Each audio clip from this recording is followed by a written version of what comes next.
Hey, this is Steve for myothercareer.wordpress.com, and today I wanted to talk a little bit about the video I posted up yesterday about the Korean burrito place. I got an email from a pretty regular reader of the blog. I only have like 10, but they wanted to know, why do I carry my flip camera around with me all the time? Two reasons for that. One, I never know when an idea might hit me, and I might want to record myself talking about it real quick. I think it's important for a writer to have a way to get down their ideas because they can get you at any moment, and a lot of times if you don't write it down or you don't have a real good memory or a way of thinking about it, you'll forget and you'll never come back to it. But the second reason, and probably the more important reason, is I'm a visual guy. I remember most things visually. I learn visually.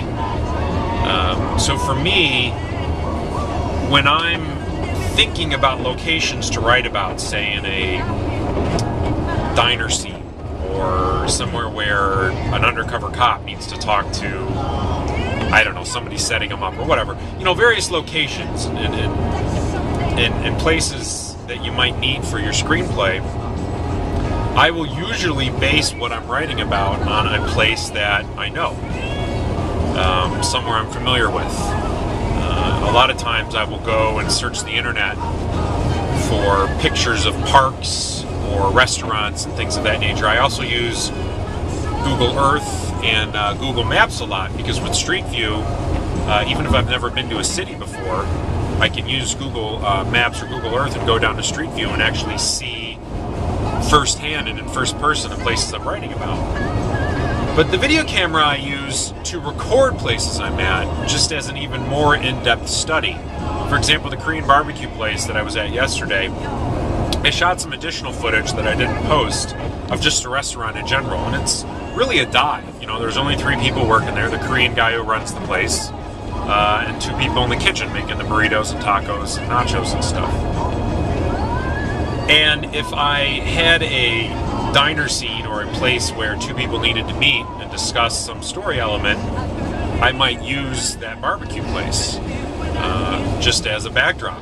It doesn't necessarily need to be in the actual physical city that the story takes place in or whatever, but as a backdrop, that keeps things interesting. On a road trip movie, you can't have every time they pull over be a fast food joint or a burger place. You need some variety, and I use my camera to just capture places to provide me with that variety of locations that I can use, because I've been to only so many places firsthand myself. I can't keep using the same places over and over again, so I will record just all sorts of random footage, the mall, stores, parking lots, museums, just anywhere I happen to go, my office, other people's offices, anything. It may seem random to people that don't know what I'm recording, but for me, it provides a library of locations that I can then go back to and base locations that I'm writing about in my screenplays on a lot of the footage that I've shot. And so for me, I find it a useful tool. I don't know if it'll work for other people, but if you live in a very boring place like I do out in the suburbs of Atlanta, there's not a lot of variety in the locations. You basically have subdivision, strip mall, subdivision, strip mall, lather, rinse, repeat. That's it, So I need to record interesting places when I come across them.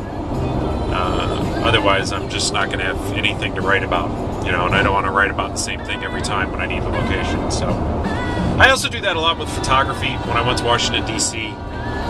For a friend of mine's wedding, I shot a lot of pictures of places we were at.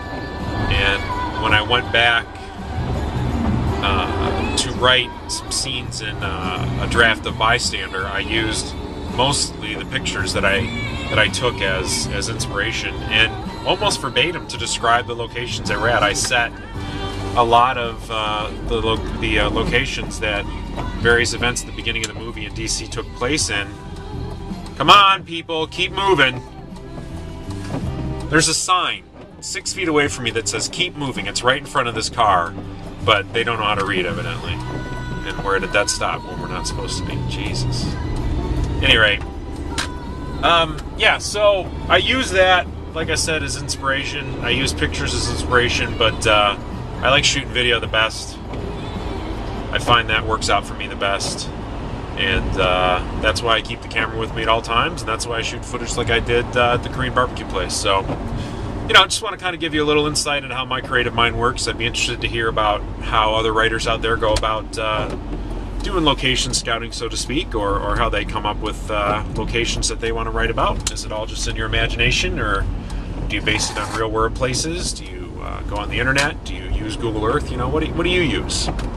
I'd like to know. So hopefully you found this interesting. Until next time, this is Steve for myothercareer.wordpress.com. Keep writing.